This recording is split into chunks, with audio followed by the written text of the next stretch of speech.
Welcome back to Roompact's ResEdChat podcast, a platform to showcase people doing great work and talk about hot topics in residence life and college student housing. So, my name is Noah Montague, and today I am your host, and I use he, him, his pronouns. As you all know by now in these videos, I like to say that I'm a storyteller by trade, and that is particularly important in today's topic because we're going to be talking very heavily about stories, particularly those that center the college student experience, which again just makes me so excited to have our guest here today. So, today, with that, we're going to be getting maybe a little bit spooky with it, actually, and talk about ghost stories and campus community. Most, if not all, college campuses have at least one known ghost story, and oftentimes these stories are clung to and repeatedly told and known by students and staff alike. But what do these stories maybe really mean within the campus community? How do these stories, while they are often dark in nature, provide important history to college campuses? And when you really dive into them, how can they even invite students and staff alike to learn, lead, and build community together?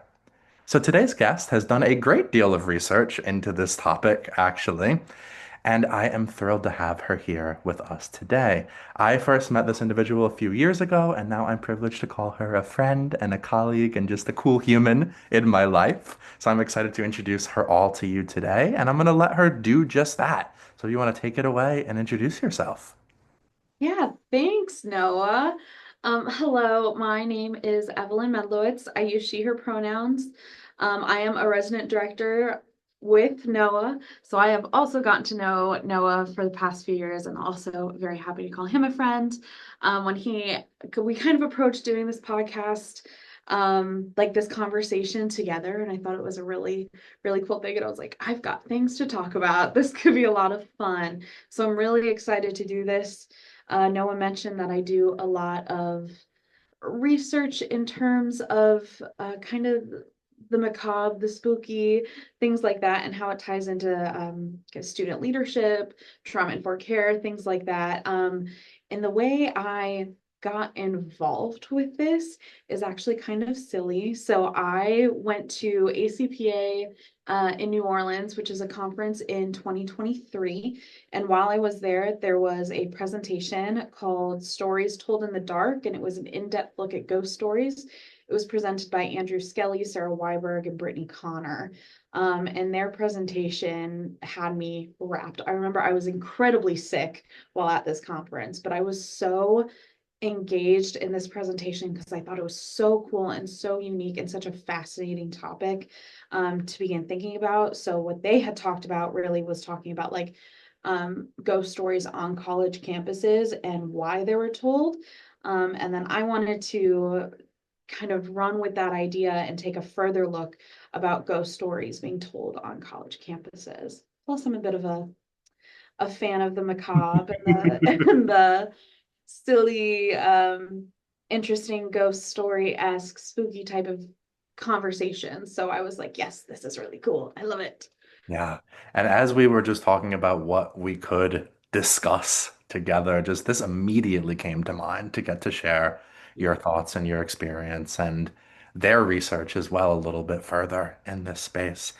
So I guess then to get us going and start talking about these ghost stories, Evelyn, why do you think that ghost stories are so common on college campuses? And what maybe is a well-known ghost story from an institution that you have worked at to get us going?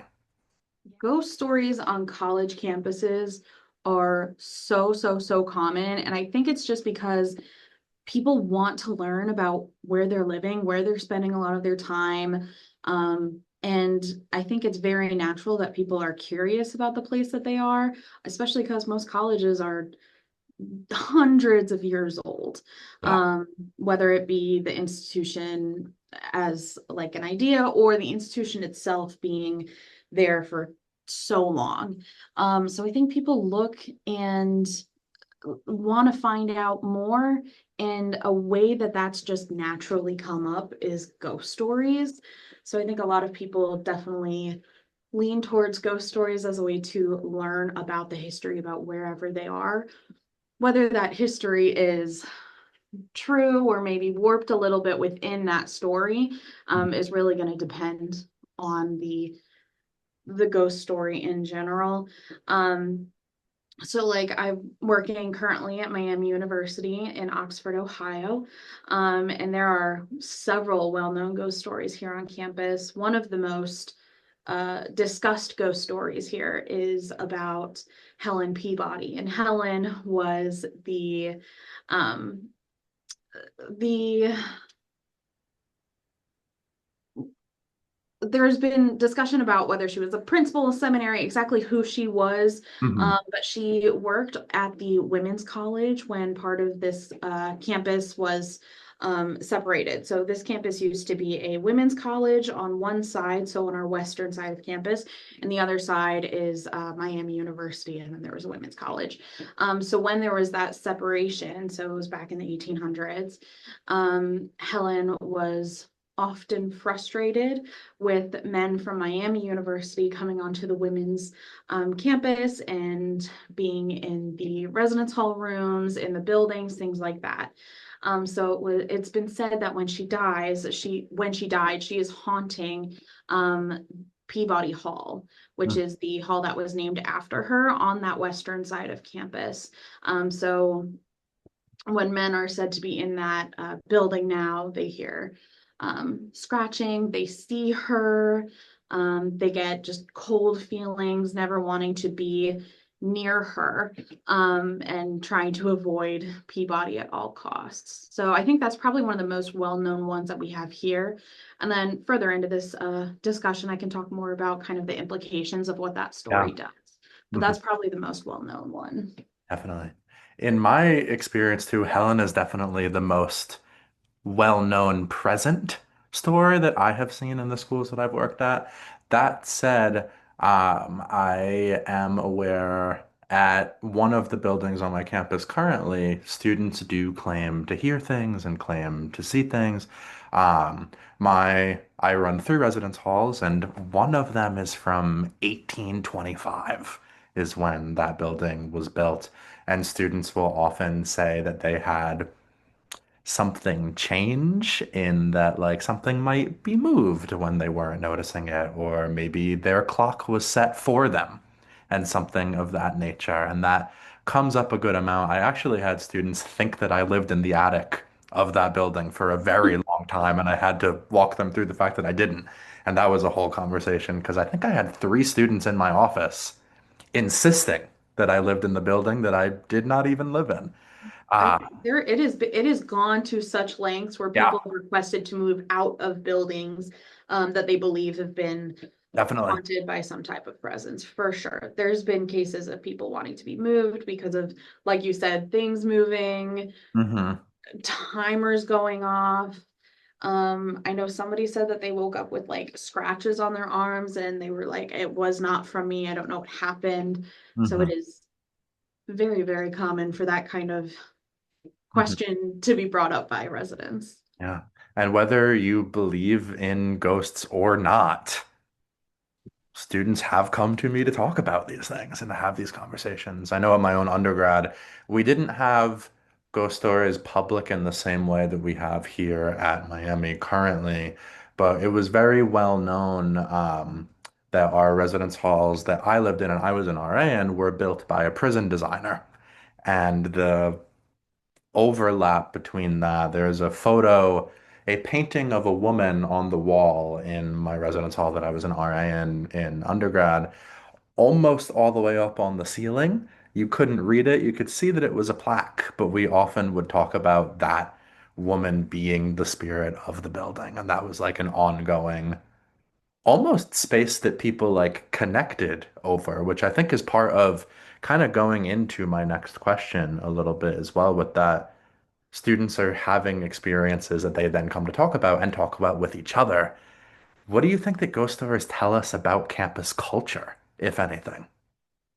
I think they tell us a lot about campus culture, about what the campus really values and how it can use the campus history to involve students, if it's being used to involve students at all. I'm going to bring back Helen Peabody. So, something done on this campus is the fact that they'll create Helen's Haunted Hall and using the story of Helen to create an engaging kind of haunted house for students to walk around in.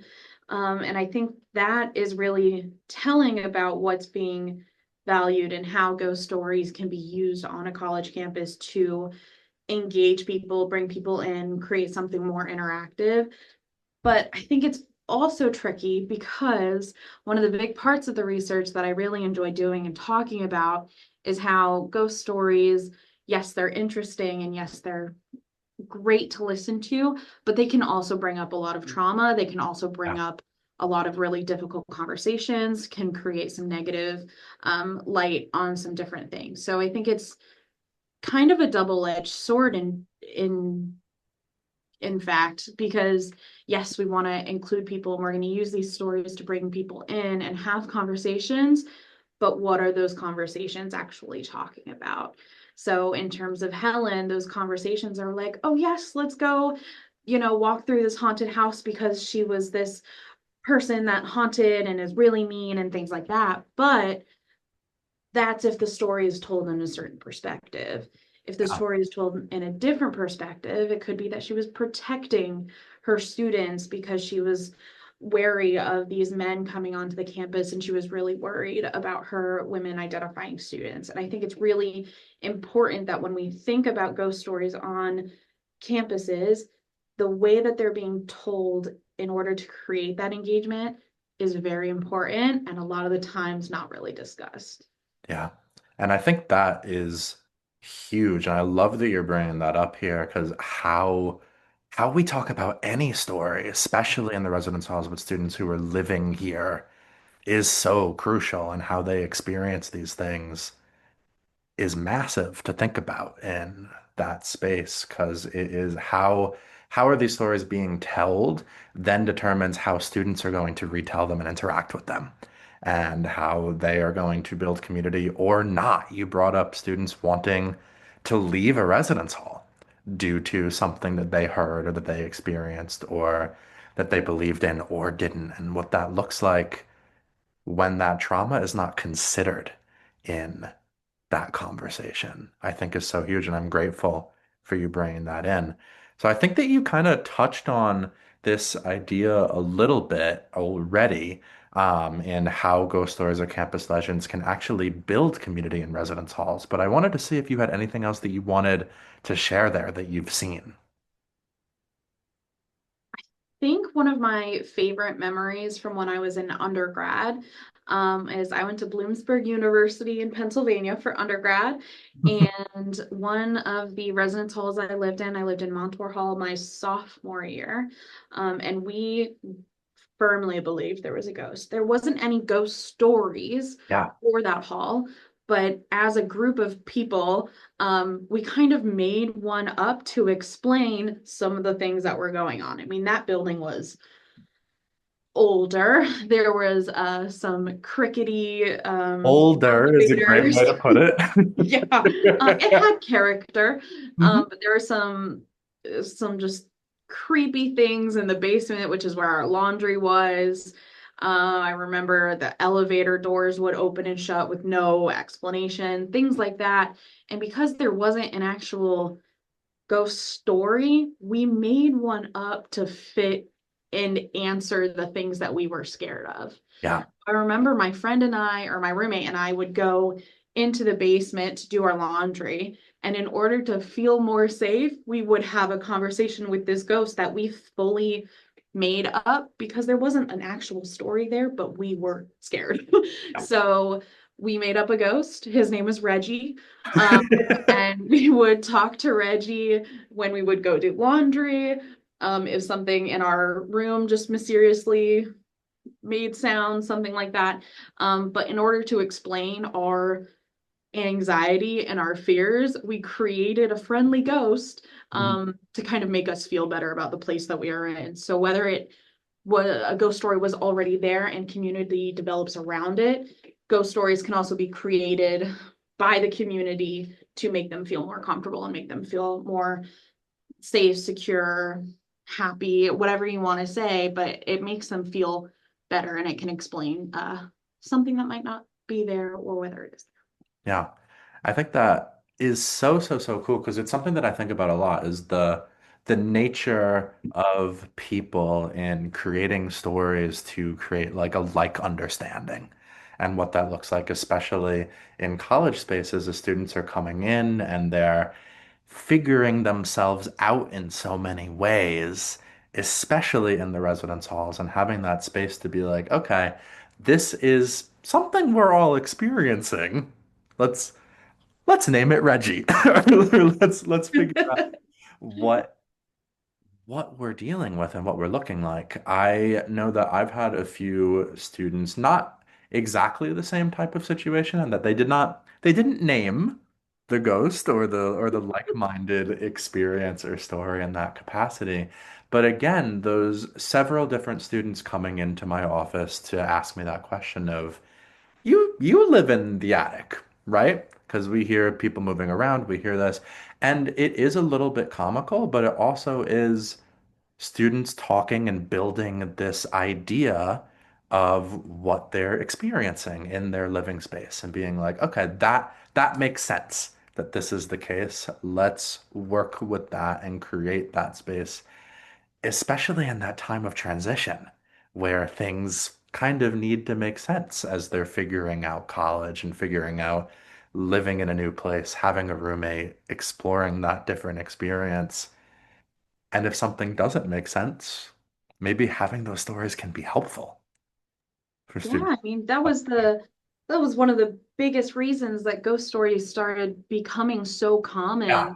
common throughout like all of time. Like we were experiencing and contextualizing ghost stories and getting all of that information starting way, way earlier on. Yeah. Like first century AD, we're getting ghost stories to try and explain what's going on, whether that's the meaning of life, whether it's just there's some weird occurrence that we need an answer for, things like that. So we see ghosts and ghost stories and in those kind of creative minds Yeah. throughout all of time, whether we see that in actual ghost stories, maybe like gothic fiction, things like that, is we see people looking for a way to explain things Hmm. and to portray lessons, to get us answers about the afterlife, anything along those lines. We're seeing ghost stories create that. Hmm. Definitely. I think that brings me pretty perfectly into another question then. So thank you for setting up my transition pretty well. Uh, Got you. Thinking about that and the history piece of it all, and part of our role in residence life, as you know, and as those listening know, is education and being educators and providing that space for students to kind of build that understanding of things that maybe previously they didn't understand.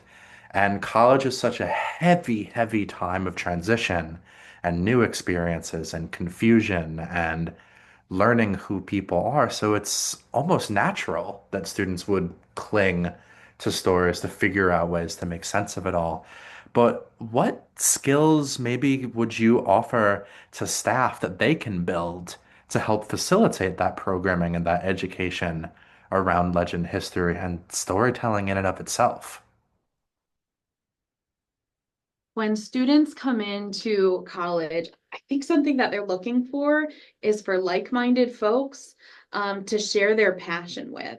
So I think if you're looking to do programming, if you're looking to have conversations about this, whether you're skilled at storytelling or maybe it's something that you're working on, or even if you are really nervous about speaking to large groups, having a passion and an interest in this type or of really any type of uh of anything, anything that you are passionate about, excited about, anything like that, I think is going to bring people in, and those people are going to be interested in the things that you are interested in. So when I presented, so this presentation is really what we're talking about today is I developed a presentation called Miami and the Macabre, and it talks about ghost stories and campus culture. And I knew that this is something that I was passionate about. And I was like, I really hope people are going to find this interesting, but I have no idea. So I presented it at a summit just to kind of see if there was going to be any interest in it. And the people that were like, yes, this kind of topic is what I want to learn about, they're the ones that came to me. And I think it's really important that if people are looking to program about storytelling, program about ghost stories, or even just share in an open conversation about it, as long as you are passionate and excited and willing to have the conversations, I think the people that are like-minded in wanting those conversations are going to come to you. And sometimes it's just about finding the right place to have the conversations. And then when you do, things start to fall into place of, okay, these are the people I can talk to about maybe this more obscure thing that not everybody is going to be interested in, but I'm interested, and there's at least one other person that's Yeah, all interested in it. definitely. For me, I, like you, I do a lot of research in storytelling and leadership development and student belonging and what that looks like in different spaces that students are engaging with, and how storytelling is a function of research in our field as well, and what that can look like when we're utilizing stories as a baseline to create an understanding of an experience, which is research in and of itself. Um, and I do a lot of presentations and talks around what storytelling looks like as that function of research, but also how it helps students develop as leaders and what that can look like in that capacity.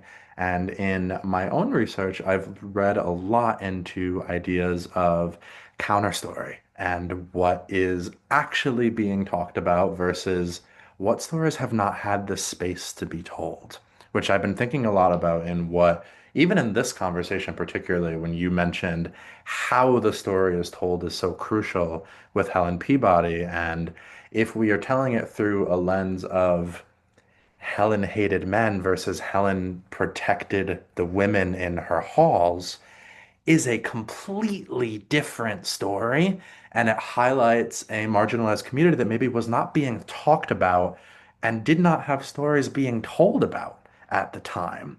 And that space of where are we in this story? What is the history around it? Who is not included in this space? Plays such a huge role in what we're doing. In what stories in our halls are we not hearing? What identities do we need to be paying attention to? What students aren't feeling heard in the way that we should be listening? And I'm thinking about that a lot right now. I don't know if you have anything to add there.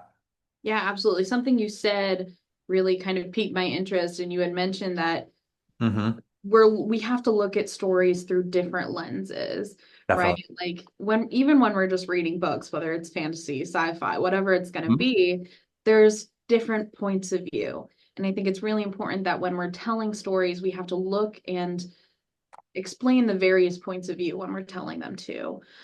So you had mentioned with Helen, right? Like how I had mentioned she could be in the lens of wanting to protect her students.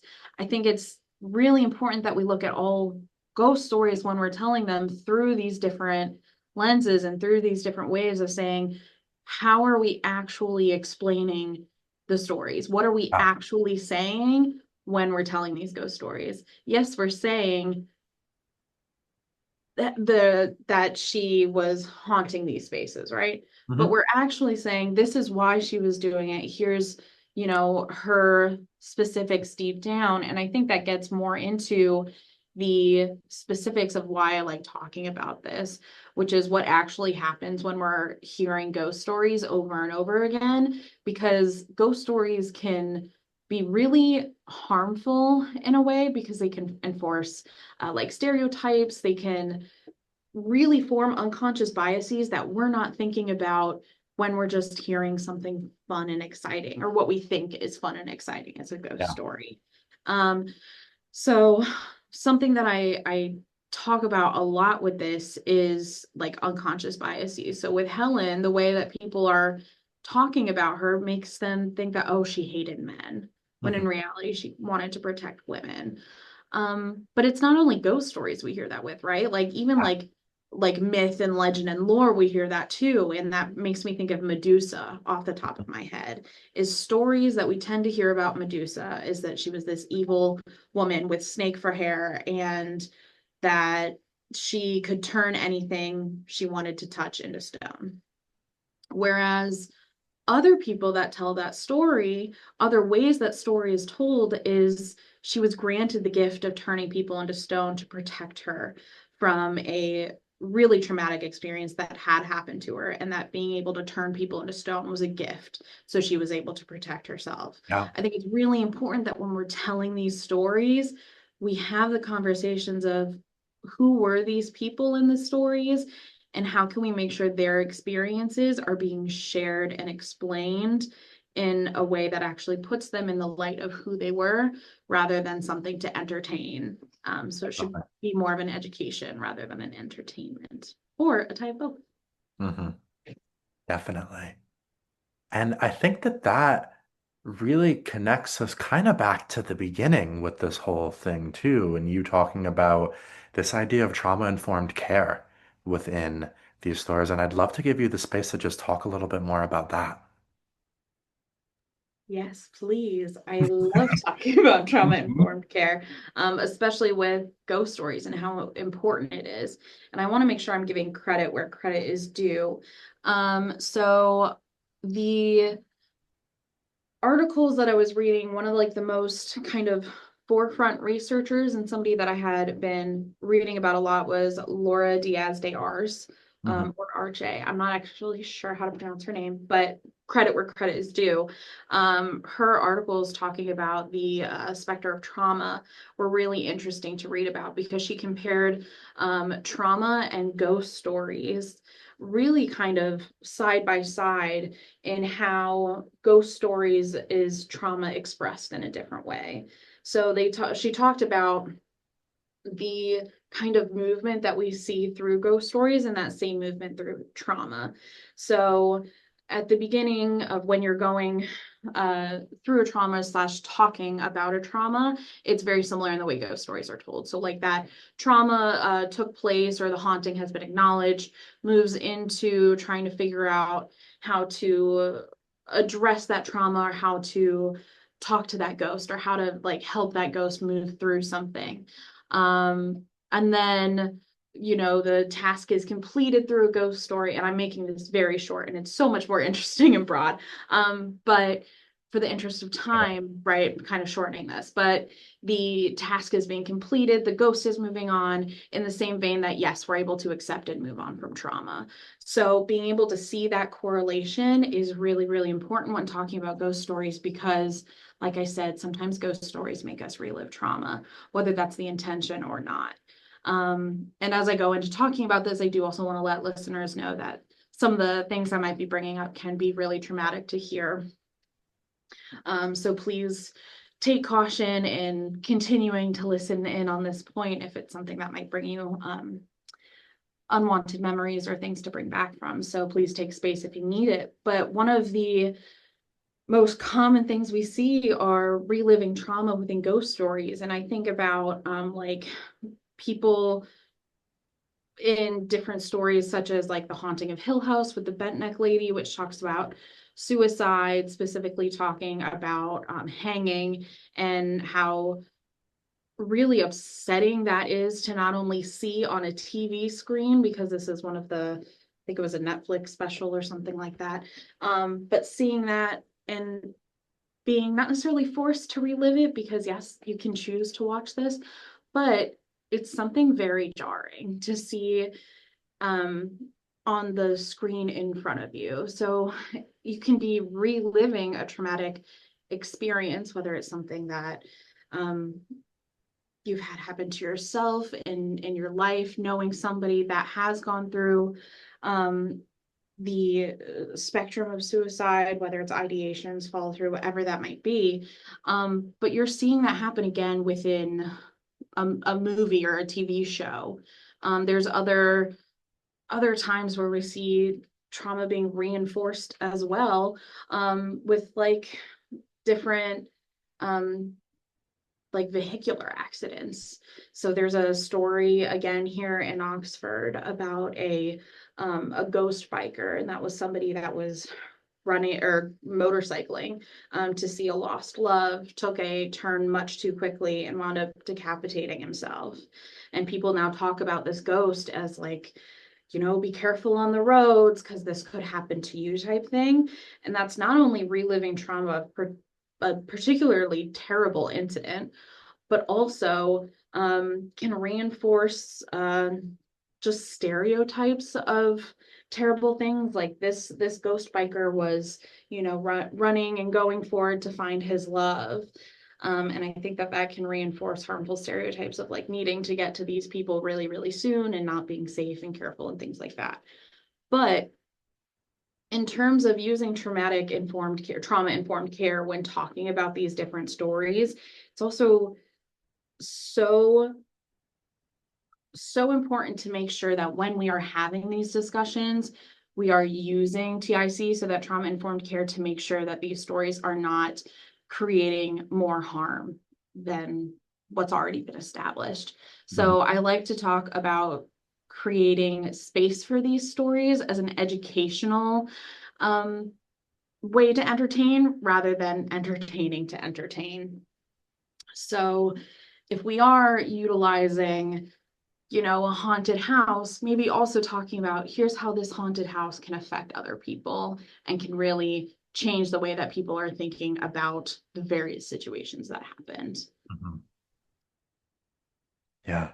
And that, thank you so much for sharing all that. And that all makes so much sense in especially the pieces about trauma-informed care and making sure that we're being aware of different students will experience and listen and hear these things differently.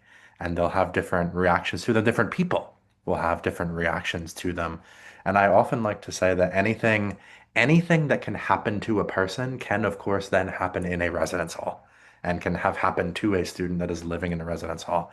So if we're thinking about how we're going to be including conversations around storytelling and around ghost stories if they happen on a campus, or if in our case we're quite literally programming around these ideas, how do we make sure we're trauma informed in that approach? I think is huge. For me and my work, I actually got to have Evelyn come in and talk to my students very directly about this topic. And we delved into storytelling and ghost stories in particular through a lens of emotionally intelligent leadership, as well as one of the theories that I work with the students in my leadership community about. And emotionally intelligent leadership, for folks that don't know, really just centers on this idea of, in order to be a leader, as a student leader in general, you have to be paying attention to the emotions, the experiences, the trauma of the people that you are leading and that you are leading with. And in order to properly lead, you have to practice that awareness and empathy for the folks in your groups. And I think that relates so heavily to this conversation and to student leadership in general in training RAs and working with our students is, how are we being empathetic? How are we ensuring that the thing that we are trying to do in our residence halls to educate, because that would be the purpose of doing something like this, isn't going to cause harm? And I think that was the biggest thing that we wanted to get at in this conversation as well. Yeah, absolutely. I think it's so important to make sure that we are not only acknowledging, yes, these stories that we're telling can cause harm, but Yeah. also how can we negate some of that harm and make sure that we are supporting work that minimizes harm, whether it's attending different campus events so students can see you showing up for the things that are important to them. Like I mentioned a little bit ago, it's so helpful for students to see the people that are engaged and interested in the things that they're interested in. So showing up for things like that and being there where students can see you at different events, whether those are events talking about ghost stories, or maybe they're even events talking about mental health awareness, domestic violence awareness, like things like that. Those are where you can show up and support your students Mhm. rather than just by saying, I acknowledge that you're going through this, but what are ways that you can show that acknowledgement? So making sure that you're saying, yes, I am here to listen to you. I'm using trauma informed care, but taking that step further of saying, I'm using that trauma informed care and showing you how I am being attentive to your needs and to your stories and your experiences that you've gone through. Definitely. Which I think gets me to my last question for you, Evelyn, to wrap us up today. If you could maybe give maybe one piece of practical advice to residence life staff to ethically and effectively incorporate storytelling in general into their practice. Think, listen to what your people, to what your humans are looking for. And your people can either mean, your residents, it could be your student staff, it could be your paraprofessional staff, whoever it might be. Listen to what they're looking for and what they want to engage with. I Mm, think the most valuable stories that we tell are the ones that people want to hear or the things that people need to hear. mhm, So whether we are trying to talk about trauma informed care, whether it's leadership on campus, no matter what it is, figure out and have those conversations of like, okay, what do these people need to know? And what is a entertaining and educational way that I can talk about it? And if it's through ghost stories, through mythology and folklore and different tales in that sense, make sure that you're bringing in the deeper conversations of how these people, these beings, this energy, whatever it might be, came to be and why it is the way that it is. But making sure that you're doing the research into the things that you're telling people. Make sure that what you're saying isn't made up and or harmful. Just do your research, educate yourself, so therefore you can help to educate others. mhm. Thank you. And thank you so much for being here with us today. That just about wraps up our time. I hope you had fun and that you got to engage and talk in a way that you enjoyed. Uh, Yes, this is so cool. Thank you. Thank you for coming. And thank you all for joining us on this episode of ResEd Chat. If you have an idea or a topic or a person that you'd like us to have on this show, please reach out and let us know by contacting Roompact. But until next time, have a great rest of your day. See you later. Bye bye.